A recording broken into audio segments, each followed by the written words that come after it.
dit beaucoup de choses sur l'immobilier. On a presque une pénurie. Qu'est-ce qu'il en est sur le secteur, sur la région? Ah bah oui, on est en pénurie. C'est-à-dire qu'en fait, ce qui se passe, et que je pense tout le monde a constaté, c'est qu'on a d'abord eu la pandémie, on a eu le décalage des élections municipales, puisque nos élus, nos maires ont finalement été élus fin juin 2020, ça fait déjà plus de 15 mois.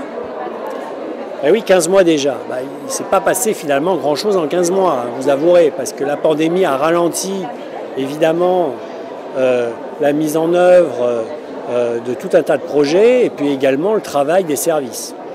Donc en fait, on se retrouve aujourd'hui avec beaucoup moins de stock à vendre, beaucoup moins de logements à proposer à nos clients. Et nos clients, ils ont envie d'acheter des logements. Ils ont envie d'acheter des logements encore plus aujourd'hui qu'hier. Pourquoi? Parce que d'abord, les taux d'intérêt sont les plus bas depuis la Deuxième Guerre mondiale. On n'a jamais vu ça. 1,05 moyen, toute durée confondue. Vous vous rendez compte? Alors que l'inflation est à 1,25 ce mois-ci. Donc vous gagnez de l'argent en empruntant chez votre banquier. Donc effectivement, il est temps d'acheter son appartement. Si vous le pouvez, si le banquier vous finance, achetez votre appartement.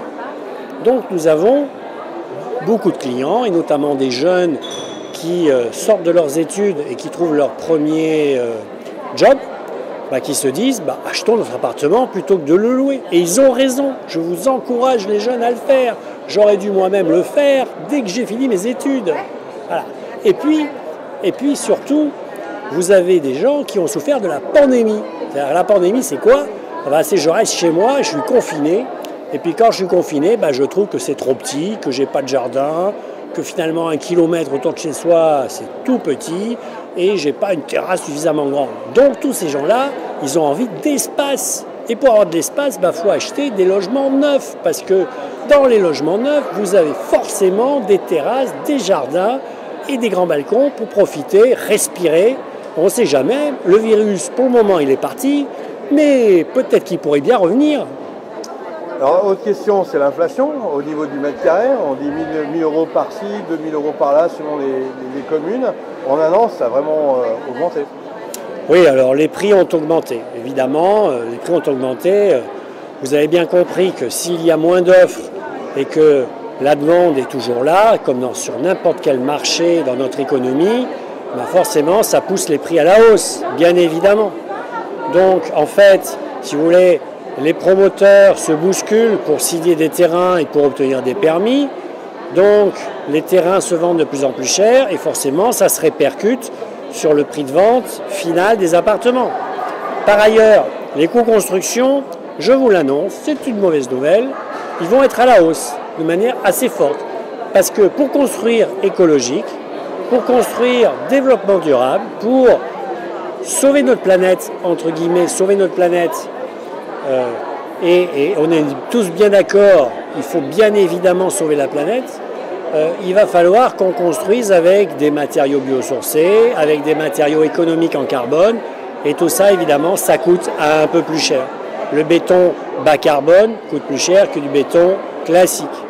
Donc, vous avez tous, bien entendu, compris que la RE 2020, nouvelle réglementation environnementale, va s'appliquer à toutes nos opérations à partir du 1er janvier 2022. Donc, tous les permis de construire déposés à partir de 2022 devront nécessairement remplir les critères de la RE 2020 qui sont plus contraignants que la réglementation précédente qui datait de 2015. Donc, on a un renchérissement des coûts construction.